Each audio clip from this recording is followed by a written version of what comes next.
요한복음 5장 1절에서 9절까지 말씀으로 내가 낳고자 하느냐, 이러한 제목으로 은혜를 나누도록 하겠습니다. 우리 한번 같이 하겠습니다. 내가 낳고자 하느냐. 네. 제가 대학을 입학했을 때 갑자기 항문이 아프고 아렸습니다. 그래서 병원에 갔더니 치료라고 하는 거예요. 저는 치질은 알겠는데 그때 당시에는 치료라는 병이 없어서 치료를 잘 몰랐어요. 그래서 제가 속으로 별스런 병도 있다 이렇게 생각을 했어요. 그런데 치료는 엉덩이에 고름주머니가 생겨난 것인데 그때 의사 선생님이 바로 수술을 해야 한다고 해서 급히를 수술을 했었습니다. 회복될 때까지 꼼짝 못하고 한 6개월 동안 병원에 누워 있었습니다. 그러다 보니까 모든 근육이 다 빠지고 제 몰골이 말이 아니었습니다. 그때 걸어 다니는 사람들만 보면 너무나 부러워서 두 발로 걷는 천사가 아닌가 이렇게 생각할 정도였어요. 어쩌면 저렇게 잘 걸을 수 있을까? 나는 언제쯤 땅을 딛고 걸을 수 있을까? 그러면서 걸을 수 없는 제 자신이 너무 불쌍했습니다. 그때 제 나이가 19살이었으니까 한참 꽃이 피는 젊은 날이었어요.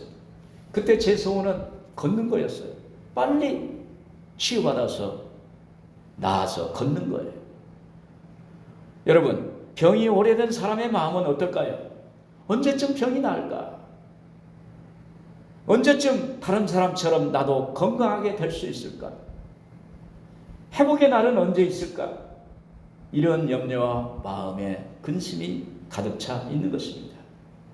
그래서 그 마음속에는 오직 빨리 일어나는 거예요. 빨리 걷는 거예요. 이게 소원입니다. 오늘 본문의 말씀은 베데스다 연못가에 38년 된 중풍병자가 있었는데 예수님이 이를 보시고 그에게 다가가서 내가 낫고자 하느냐.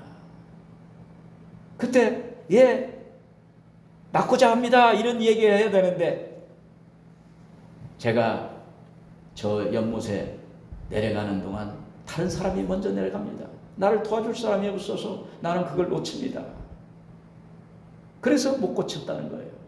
그때 예수님께서 내 자리를 들고 일어서라. 그때 거기서 일어나는 역사가 나타난 것입니다.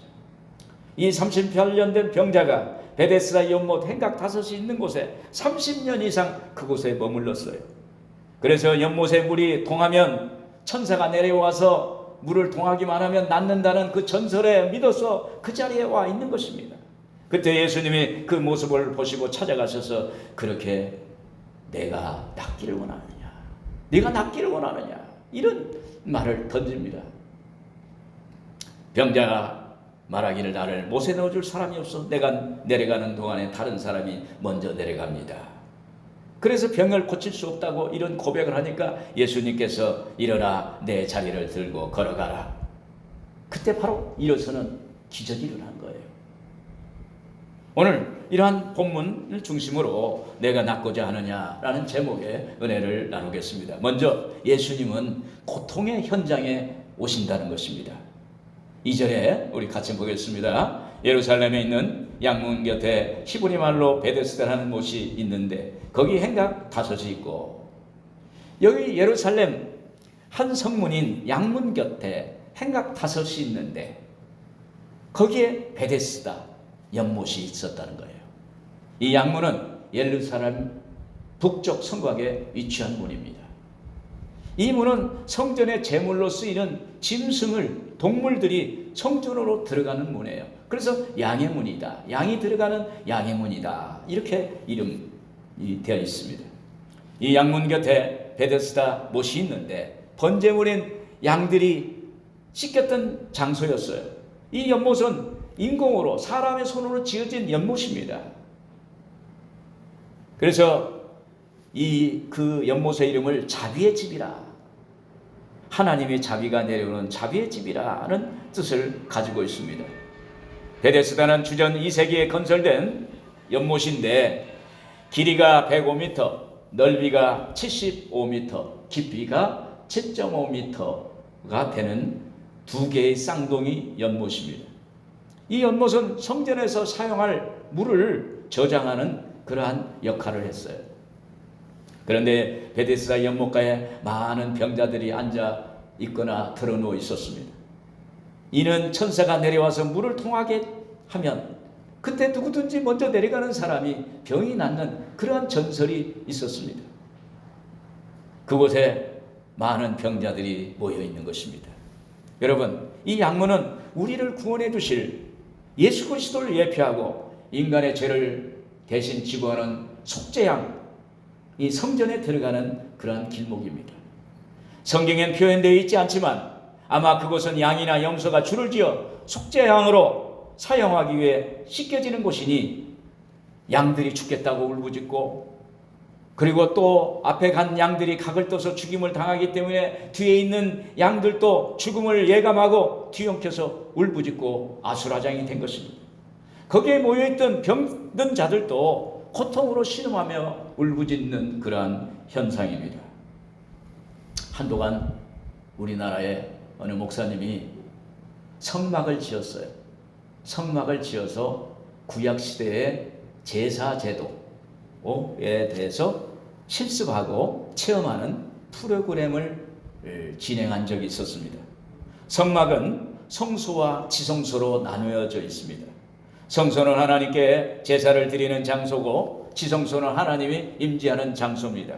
그때 제사를 드리는데 자기 몫의 죄, 이렇게 자기가 자기의 죄를 속죄할 수 있는 제물을 준비하면 제사장 앞에서 속죄양의 머리에 손을 얹습니다. 손을 얹고 자기의 죄를 그 사람에게, 그 짐승에게 전가를 하는 거예요. 내가 거짓말한 죄, 내가 남에게 잘못된 흑에 한 죄, 내가 뭘 잘못한 거, 욕한 거, 이런 것들을 다 이 양에게, 속죄양에게 전가하는 거예요. 그리고 그 후에 그 양을 깨끗이 씻어서, 그리고 그 양을 예리한 칼로 살 부분과 그리고 껍질과 그 사이를 각을 떠서 이렇게 발라내는 거예요. 그리고 살과 뼈를 발라내는 것입니다. 그때 살아있는 양이 칼에 찢기면서 죽겠다고 울부짖습니다. 여러분, 우리가 손가락에 칼에 살짝 스쳐도 아픈데 살아있는 짐승을 각을 뜬다는 게 얼마나 아프겠어요. 막 울부짖고 아우성입니다.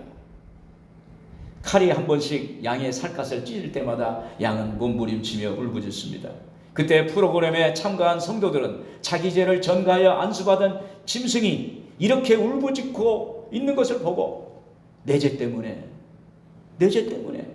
아무 죄가 없는, 흠도 없고 점도 없는 어린 양이 죽어가는구나, 이 생각이 들고, 또 이렇게 각을 뜨고 불을 태워서 죽임을 당하는 그 현장을 보면서 성도들은 울면서 자기의 죄를 회개하고 다시는 죄를 짓지 않겠다고, 이런 고백을 하는, 결심하는 그러한 현장이었습니다. 여러분, 이처럼 예수님께서 세상 죄를 지고 가는 어린 양이 되셔서 우리의 죄 때문에, 우리의 그 허물 때문에 십자가에 못 박혀 죽으심으로 단번에 우리의 죄를 용서하시는 거예요. 오늘 그분이 이 베데스다 현장에 찾아오신 것입니다. 이곳은 하나님께 예배하는 준비된 곳입니다. 하나님께 예배를 준비하는 곳입니다. 그래서 이곳은 하나님의 뜻과 마음이 있는 곳입니다. 그런데 그곳에 38년 된 병자가 있는 거예요. 여러분, 성경엔 장소적 개념이 특별합니다.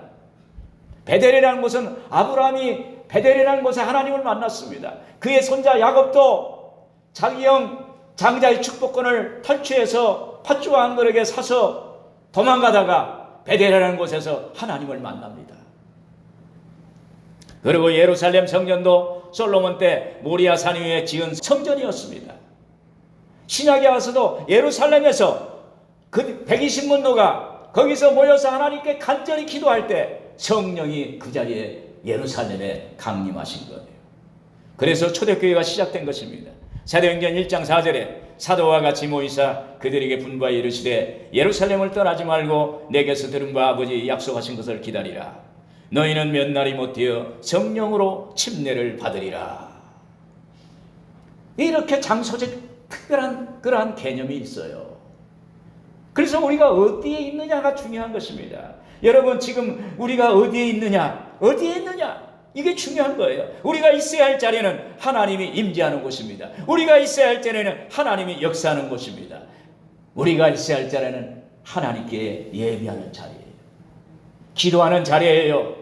집에서 하나님 앞에 기도드리는 기도의 골방입니다.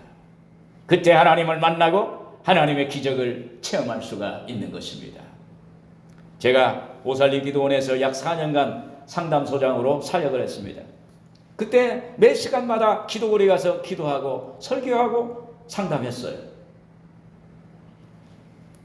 여러분, 기도굴에 가서 앉아있으면 기도굴이 좁고 습기가 있어요. 냄새가 나요. 그럼에도 그 자리를 시간 가는 이유가 있어요. 왜냐? 거기에서 하나님을 만나요. 할렐루야. 거기에서 하나님의 은혜가 임하는 것입니다. 거기에서 하나님의 성령 충만함을 얻어요. 그래서 내가 있어야 할 자리, 그 자리가 내 자리이기 때문에 거기에 내가 가는 거예요.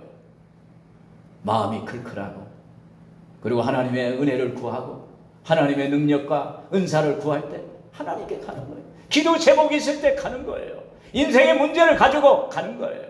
내 자리에 가는 거예요. 내 자리에서, 그 자리에서 하나님의 은혜를 받는 것입니다. 여러분, 예수님이 병자에게 그에게 내가 낫고자 하느냐 이렇게 말씀하는 것은, 이 말씀은, 내가 낫고자 하는 말씀은 내가 지금 어디에 있느냐, 네가 지금 어디 있느냐. 마침 38년 된 병자는 베데스다 연못, 하나님께 예배드릴 준비된 곳, 그 자리에 있었기 때문에 그에게 하나님의 은혜가 임한 줄로 믿습니다. 그래서 오늘 예수님이 오신다면 우리는 어디에 오실 것인가? 내가 있어야 할 자리가 오시는 것입니다. 오늘 여러분, 하나님께 있어야 할 자리에 계실 때 하나님을 만나는 은혜가 있기를 주의 이름으로 축원을 드립니다. 그리고 예수님이 베데스다 현장에 오셔서 그 병자에게 네가 낫고자 하느냐 이렇게 물어보세요. 네가 낫고자 하느냐. 6절 7절 한번 같이 보겠습니다. 예수께서 그 누운 것을 보시고 병이 벌써 오랜 줄 아시고 이르시되 내가 낫고자 하느냐. 병자가 대답하되 주여, 물이 움직일 때 나를 못에 넣어주는 사람이 없어 내가 가는 동안에 다른 사람이 먼저 내려가나이다. 이 병자는 38년 된 병자입니다. 그는 그곳에서 가장 제일 연약한 자였어요. 아무도 돕는 사람이 없습니다. 함께하는 사람이 없어요. 쉽게 말하면 세상에 백도 없고 도와줄 사람도 없는 것입니다. 그런데 주님의 시선이 그에게 간 거예요. 주님의 눈길이 그에게 간 것입니다. 그때 주님이 그 38년 된 중풍병자에게 무슨 말을 해야 할까? 아마 생각했을 거예요. 저 병자에게 어떻게 하면 절망에서 희망을 갖게 할 수 있을까? 어떻게 하면 저 처절한 아픔에서 벗어나게 할 수 있을까? 이런 생각을 하셨을 거예요. 여러분, 어떻게 보면 이 병자의 모습이 오늘 우리의 모습과 같은지도 모릅니다. 우리도 마음이 아프고 몸이 아프면 절망을 느낄 때가 있어요. 아무리 어려움과 절망에 늪에서 빠져나오려고 하지만 쉽게 나올 수 없는 것이 현실입니다. 여러분, 한번 정상적인 것에서 벗어나면 다시 돌아오기가 어려워요. 육신의 질병도 그렇습니다. 다시 회복하기가 참 어렵습니다. 그때 예수님이 그에게 첫 말씀이 내가 낫고자 하느냐, 네가 낫고자 하느냐 말씀이에요. 이 말씀은 내 소원이 병이 낫는 것이지 내가 너를 고쳐줄까? 이런 뜻입니다. 여러분, 예수님은 우리의 어려움과 문제에 관심을 갖고 있는 거예요. 여러분, 이 병자는 예전이나 오늘이나 누구에게도 이런 말을 들어본 적이 없어요. 네가 낫고자 하느냐? 네가 낫고자 하느냐? 이런 말을 들어본 적이 없어요. 늘 절망적인 말만 들었어요. 불쌍하다.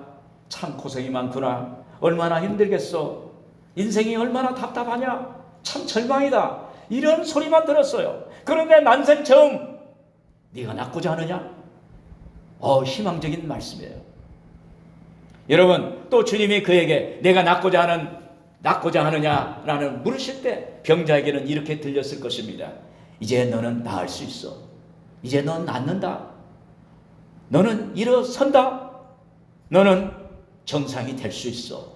이런 소리로 그에게 다가온 거예요. 이 말씀은 그에게 상상할 수 없는 말씀입니다.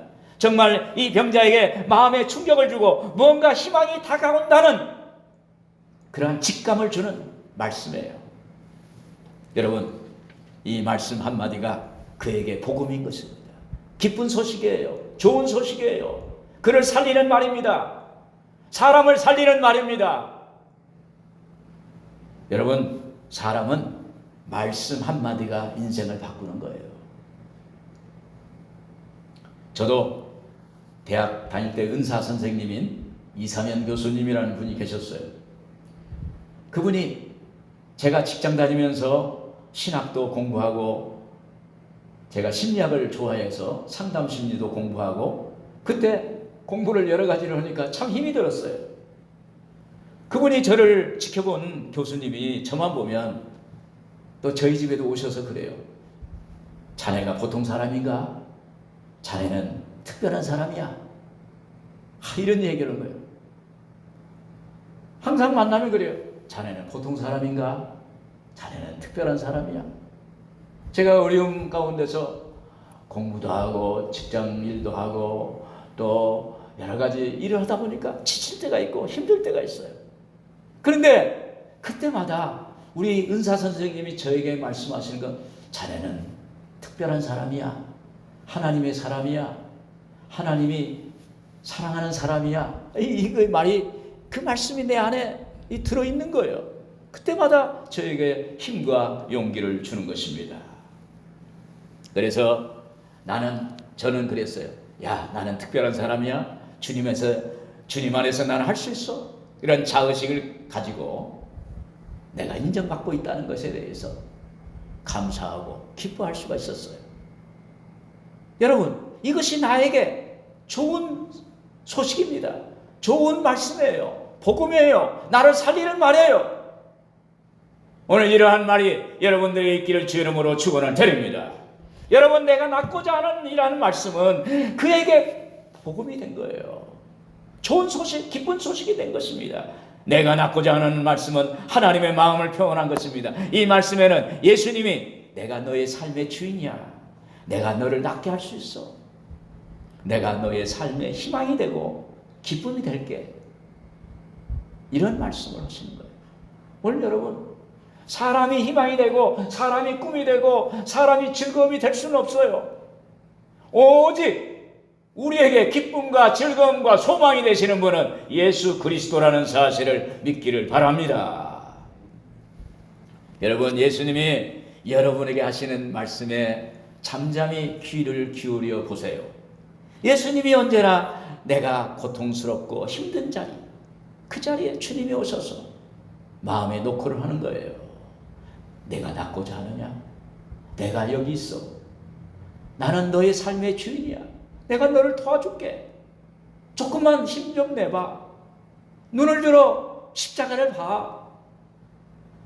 말씀에 좀 귀를 기울여 줘. 우리 주님이 그렇게 말씀하시는 것입니다. 오늘 예수님이 우리에게 찾아오셔서 내가 낫고자 하느냐? 네가 잘 되기를 원하느냐? 행복해지기를 원하느냐? 건강해지기를 원하느냐? 자녀가 잘 되기를 원하느냐? 주님은 우리에게 그렇게 말씀하세요. 주여, 주님이 그렇게 하실 수 있습니다. 그렇게 되기를 원합니다. 이런 반응을 한번 해보세요. 우리 주님이 함께 하세요. 마가복음 11장 24절에 있어요. 무엇이든지 기도하고 구하는 것은 받은 줄로 믿어라. 그리하면 너에게 그대로 되리라. 여러분, 마음의 소원을 들어주시겠다는 거예요. 기도하면, 소원을 갖고 아뢰면 기도한 대로 되게 해주시겠다. 빌립보서 1장 6절에 너희 안에서 착한 일을 시작하시니가 그리스도 예수의 날까지 이루실 줄 우리는 확신하노라. 하나님이 내 인생에 개입하셨는데, 시작하셨는데, 예수의 날, 응답하는 날, 잘되는 날, 기적이 일어날 그날 우리에게 그날을 주시겠다는 거예요. 여러분, 오늘 내가 낳고자 하느냐 물으실 때 아멘하고 반응하는 여러분들 되기를 주님의 이름으로 축원을 드립니다. 끝으로 예수님과 소통해야 합니다. 7절에 병자가 대답하되 주여 물이 움직일 때 나를 못에 넣어줄 사람이 없어 내가 가는 동안에 다른 사람이 먼저 내려가나이다. 여러분, 주님이 병자에게 내가 낫고자 하느냐 하실 때 그의 반응은 예수님께 하소연하는 거예요. 네가 낫고자 하느냐. 그때 이 병자는 하소연을 합니다. 7절 표준 성경을 보면 그 환자가 대답하였다. 선생님, 물이 움직일 때 나를 들어서 못에다가 넣어주는 사람이 없습니다. 내가 가는 동안에 남들이 나보다 먼저 못으로 들어갑니다.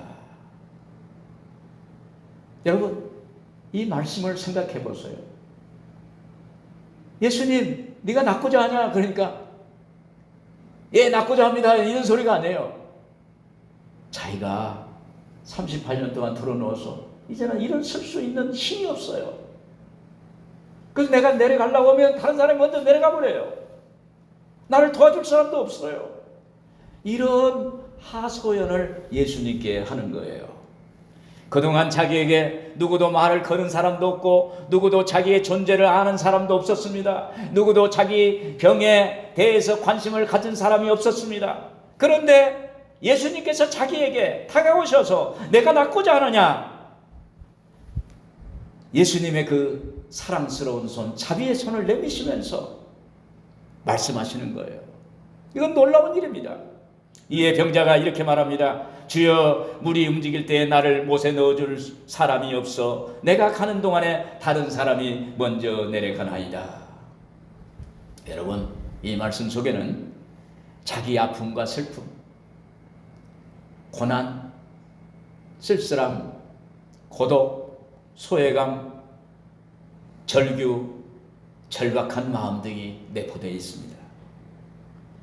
이러한 자기 감정을 가감없이 예수님께 말씀을 드리고 호소하는 것은 예수님을 믿고 예수님을 의지하는 거예요. 이 병자는 이제 예수님을 믿음의 대상으로 인정한 것입니다. 이제 의지의 대상으로 인정한 거예요. 예수님께 자기의 속사정을 드러낸다는 건 그분을 인정하고 그분께 믿고 그분을 의지하는 것입니다.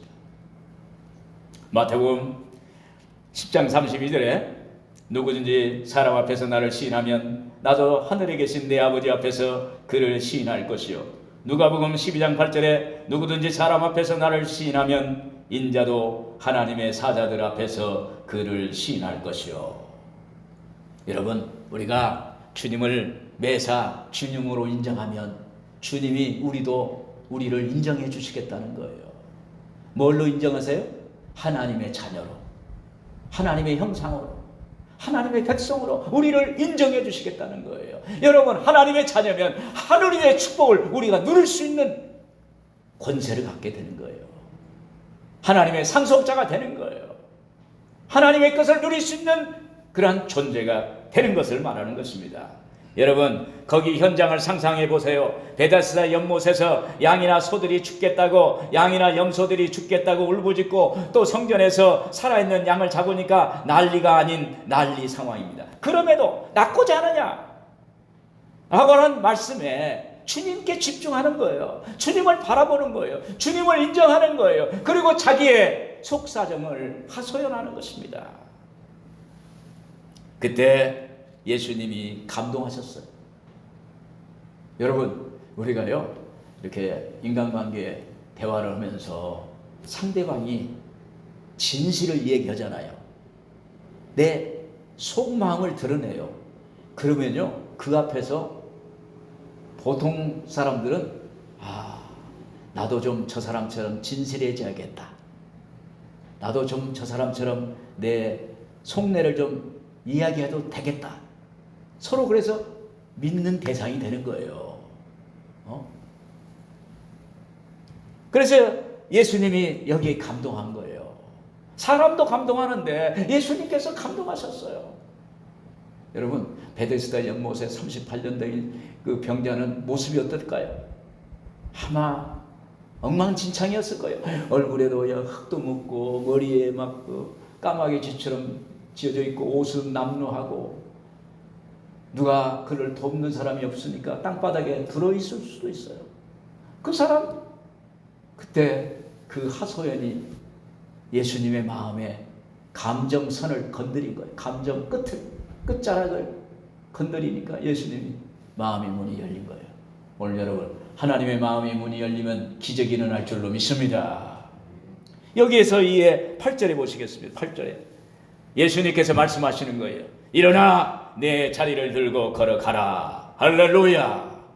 그 순간 베데스다 현장에서 이 38년 병자가 벌떡 일어나는 놀라운 역사가 일어나게 된 것입니다. 여러분, 문제 해결하고 싶습니까? 병을 고치고 어리를 원합니까? 건강, 어려움, 물질의 어려움, 인간관계의 어려움을 해결하고 싶습니까? 주님과 마음을 통하세요. 주님과 소통하세요. 주님께 고백하고 하소연하고 눈물로 기도하면 주님이 그 마음을 아시고 안아주시는 역사가 있게 되시는 것입니다. 마치 눈먼 바디메가 주님 앞에서 나와서 다윗의 자손 예수여, 다윗의 자손 예수여, 다윗의 자손 예수여, 나를 불쌍히 여기소서, 나를 불쌍히 여기소서 이렇게 부르셨습니다. 그때 예수님이 내가 너에게 무엇을 하여 줄까? 포기를 원합니다. 그때 예수님이 가라, 내 믿음이 너를 구원하였느니라. 눈이 떠지는 기적이 일어난 것입니다. 마태복음 10장 51절 52절에 보면 예수께서 말씀하여 이르시되 내게 무엇을 하여 주기를 원하느냐? 맹인이 이르되 선생님이여 보기를 원하나이다. 예수께서 이르시되 가라, 내 믿음이 너를 구원하였느니라. 할렐루야. 여러분, 주님의 마음이 감동이 오면 역사하는 거예요. 내 자리를 들고 걸어가라. 예수님과 소통의 결과입니다. 사무엘 어머니 한나를 보세요.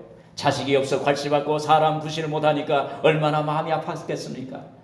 그런데 그 아픔을, 그 고통을 사람에게 하소연하지 않고 하나님의 성전에 가서 하나님께 하소연하는 거예요. 하나님께 눈물로, 그리고 하나님께 통곡으로 고백하고 하소연하고 부르짖으니까 하나님께서 그의 태문을 열어주셔서 사무엘이라는 아들, 하나님의 사람을 하나님이 주신 것입니다. 하나님이 응답하셨어요. 여러분, 하나님은 응답하시는 분이에요. 그리고 하나님께서 말씀 한마디면 되는 거예요. 하나님은 말씀보다 크신 분입니다. A.W. 토저 목사님은 이렇게 말씀하셨어요. 하나님이 무엇을 약속하셨든 간에 그분은 약속 이상으로 행하실 수밖에 없는 분이다. 그분이 너무 크신 분이고 그분의 마음이 너무 자상하시고 그분의 소원이 너무 강렬하고 어마어마하기 때문에 언어는, 말은 그분을 표현하는데 한계가 있다. 헬라어나 영어 그리고 어떤 언어도 그분과 그분의 약속들을 표현하는데 한계가 있다. 여러분, 하나님의 마음을 문자에 어떻게 가둬둘 수 있겠어요? 하나님의 사랑을 어떻게 말에 거기에 담아낼 수가 있겠습니까? 그래서 오늘 우리가 하나님께 응답받으면 그 말씀보다 더 큰 생각할 수 없는 역사가 일어난다는 거예요. 사랑하는 여러분, 주님과 소통하세요. 마음으로, 눈물로, 내 목소리로 하나님께 풀어주세요. 그러면 하나님과 소통이 돼서 내 자리를 들고 일어서라. 하나님의 놀라운 역사가 일어나는 것입니다. 결론적으로 내가 낫고자 하느냐? 주님의 존재를 믿으라는 거예요. 예수 그리스도는 어제나 오늘이나 영원토록 동일하시다는 것입니다. 오늘 38년 된 병자 그 현장에서 일어난 그 기적이 오늘 이 자리에도 일어날 수가 있다는 것입니다. 오늘 이 자리에 일어나게 되는 것입니다. 여러분, 오늘 우리의 믿음의 대상은 예수 그리스도밖에 없는 것입니다. 아무리 38년 움직일 수 없는 병자도, 고통과 어려움의 문제도 주님께 나오면, 주님께 호소하면, 주님께 소통하면 오늘 주님은 우리를 붙잡아 주시고 우리를 세워주시고 우리에게 하나님의 기적을 행해 주실 줄로 믿습니다. 오늘 내가 낫고자 하느냐? 오늘 우리에게 말씀하시는 거예요. 네 문제를 내가 해결해 줄게. 내 문제를 내 병을 고쳐줄게. 내가 너의 삶의 주인이 되어서 너의 길을 인도해 줄게. 오늘 주님이 그렇게 말씀하시는 거예요.